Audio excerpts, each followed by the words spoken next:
네, 안녕하세요. 광변 친구들, 전도사님입니다. 여러분의 재미있는 성경 읽기를 위해서 간단하게 준비해 봤습니다. 신구약 중간사에 대해서 한번 알아보겠습니다. 구약 성경부터 신약 성경까지 400년의 시간이 흘렀습니다. 구약의 마지막 선지자였던 말라기서부터 예수님이 오시기까지 마태복음까지의 400년이라는 시간이 흘렀다는 이야기입니다. 이스라엘 백성들은 바벨론의 포로로 끌려갔는데요. 이후에 하나님께서 예레미야를 통해서 말씀하신 70년이 지나면 돌아오리라 했던 말씀처럼 70년이 지나 고레스 왕 때 돌아오게 됩니다. 이 포로 기한을 한 이스라엘 백성들은 각자의 나라를 이끌고 살아가고 있었는데요. 바벨론이 망하고 페르시아 제국이 들어서게 됩니다. 이 페르시아 제국은 127개국을 다스릴 정도로 거대한 나라였는데요. 이 페르시아 제국도 점령하지 못한 나라가 있었습니다. 그것은 바로 아테네였습니다. 그리스인데요. 여러분은 보시지 못하셨겠지만 영화 300에 보면 이 전쟁에 대해서 페르시아와 그리스의 전쟁에 대해서 자세하게 나와 있습니다. 아테네 위에 보면 마게도니아란 나라가 있었는데 거기에 아리스토텔레스의 제자 알렉산더 대왕이 태어나게 됩니다. 이 알렉산더 대왕은 아테네를 통일시키고 페르시아 제국, 또 이집트, 또 여기 인더스강, 인도 있는 곳까지 정복을 했던 유명한 왕입니다. 알렉산더 대왕을 제국을 통해서 헬라 문화가 전파되게 되는데요. 이것이 바로 헬레니즘입니다. 나중에 성경이 헬라어로 번역돼서 전 세계에 복음이 전파되는 계기가 되기도 합니다. 이 알렉산더 대왕은 안타깝게도 일찍 죽게 되는데요.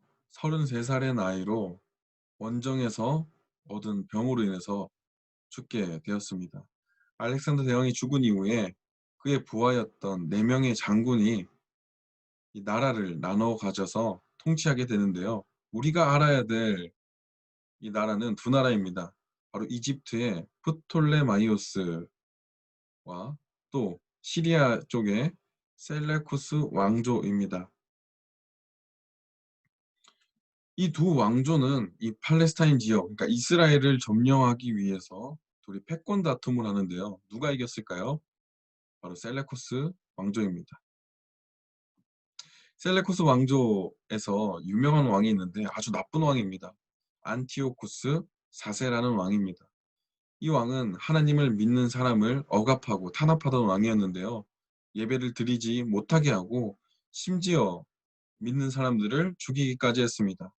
그중에서 이 이스라엘 백성들이 가장 분노했던 사건이 있었는데요. 그것은 바로 돼지 피를 성소 안에 뿌렸던 것입니다. 이 사건으로 인해서 안티오쿠스 4세에 대해서 대항하는 사람이 나타났습니다. 예, 바로 마띠디아스라는 제사장인데요. 이 마띠디아스는 아들 유다와 함께 항쟁하게 됩니다. 아들이었던 유다의 별명은 마카비였는데요. 그래서 이 이름을 따서 마카비 혁명이라고 부르기도 합니다. 이 혁명은 성공으로 끝나게 됩니다. 그래서 이스라엘은 독립을 하게 되고 하스몬 왕조가 들어서게 됩니다. 이 하스몬 왕족에서 이 중요한 왕비가 있습니다. 바로 살로메라는 왕비인데요. 이 여자, 이 왕비가 나라를 다스리지 못하니까 이 두 아들이 다스리게 됩니다. 아리스토블루스 2세라는 아들과 힐카누스 2세가 나라를 다스리게 되는데 이 둘 사이가 매우 좋지 않았습니다. 왜냐하면 이스라엘을 다스릴 권력 다툼, 정치 싸움을 엄청나게 했습니다.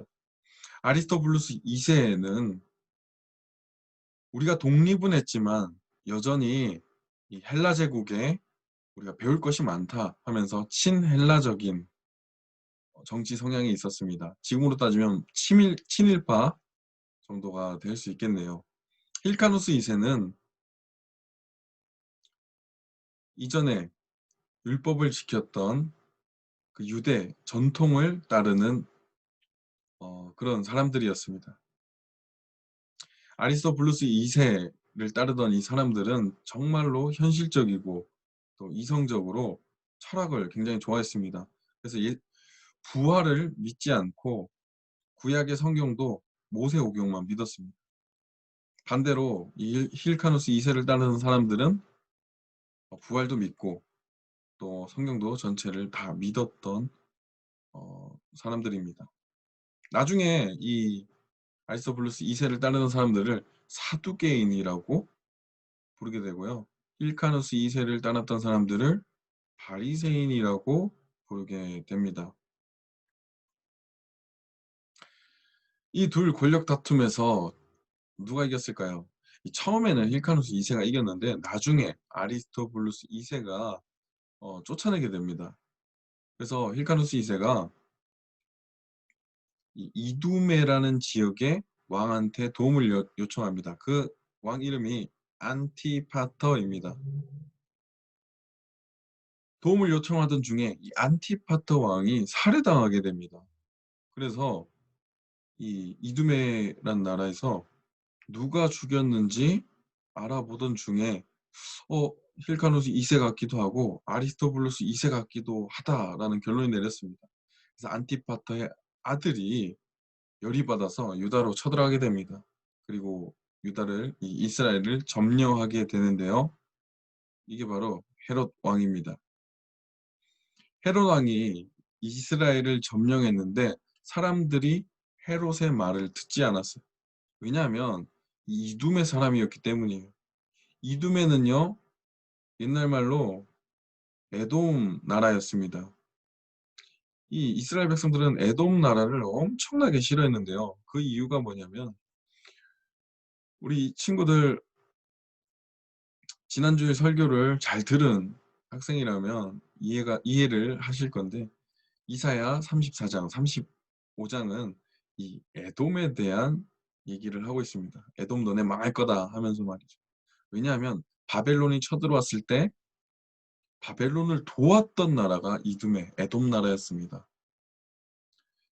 이스라엘이 망하는 것을 틈타서 약탈하고 성읍을 뺏고 하던 나라가 에돔이었기 때문에 이스라엘 사람들, 즉 유다 사람들은 이 이두메 사람들을 좋아하지 않았어요. 그래서 말도 안 들었습니다. 왕이 되었는데도. 근데 헤롯 왕이 머리를 쓴 것이 뭐냐면 힐카누스 2세의 딸과 결혼합니다. 그 이름이 바로 미리암네. 암네라니 좀 이름이 독특하긴 한데 하여튼 힐카누스 2세의 딸, 그러니까 공주랑 결혼해서 정통성을 얻습니다. 반쪽짜리 왕이죠. 이렇게 계속 헤롯이 왕을 하던 것이 아니라 힐카누스 2세의 아들들이 있습니다. '왜 저런 게 우리 땅을 다스려야 돼?' 하면서 반란을 일으키게 되고 헤롯 왕은 쫓겨나게 됩니다. 이때 당시에 로마 제국이 또 전 세계를 통치하게 되는데요. 로마 제국은 헤롯 왕을 인정했습니다. 그 지역의 왕으로 인정했는데 이렇게 쫓겨나는 것을 보고 헤롯 왕이 로마 제국까지 갑니다. 가서 "저 좀 도와주세요." 하니까 로마 제국이 군대를 파병해서 헤롯 왕을 도와주게 됩니다. 그래서 다시금 이 이스라엘 지역을 점령하고 거기에 왕이 헤롯 왕이 되었습니다. 헤롯 왕이 이때 딱 왕이 되고 나서 예수님께서 오십니다. 여기까지가 마태복음의 시작입니다. 여러분, 마태복음 시작하기 정말 힘들죠? 헤롯 왕이 이렇게 힘겹게 왕이 됐을 때 예수님께서 오셨습니다. 그런데 이때 헤롯 왕을 찾아왔던 사람들이 있는데요. 바로 동방박사입니다. 이 동방박사들이 왕이 나셨다고 왕궁의 헤롯 왕을 찾아갔는데 헤롯 왕이 묻습니다. "왕? 나?" 라고 하니까 동방박사들이 이렇게 대답합니다. "아니, 너 말고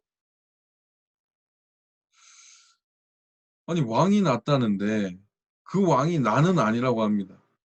헤롯 왕이 너무나도 빡쳤습니다. 열이 받은 헤롯 왕은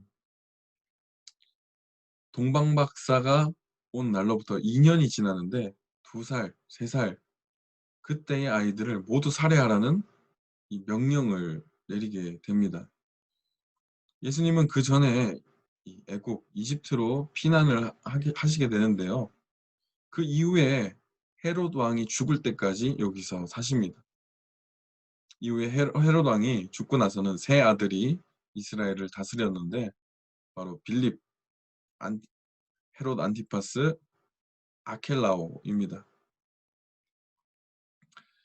예수님께서는 이 아켈라오가 있는 베들레헴이 예수님의 나신 곳이었는데 아켈라오가 하나님을 믿는 사람들을 3천 명씩 죽이는 아주 미친 왕이었습니다. 그래서 예수님께서 나사렛으로 가게 됩니다. 안티파가 있는 헤롯 안티파가 있는 나사렛으로 가서 하시게 됩니다. 여기까지가 바로 마태복음 2 장의 말씀입니다. 예수 예수님께서 아켈라오를 피해서 나사렛으로 가셨다가 2장 마지막 절에 이제 나옵니다. 오늘 여러분 마태복음 1 장, 2 장을 읽고 꼭 인증해 주시고요. 이렇게 함께 하게 돼서 너무나도 기쁩니다. 말씀 안에서 예수님을 알아가고 또 닮아가는 우리 친구들, 저와 우리 친구들 됐으면 좋겠습니다. 감사합니다.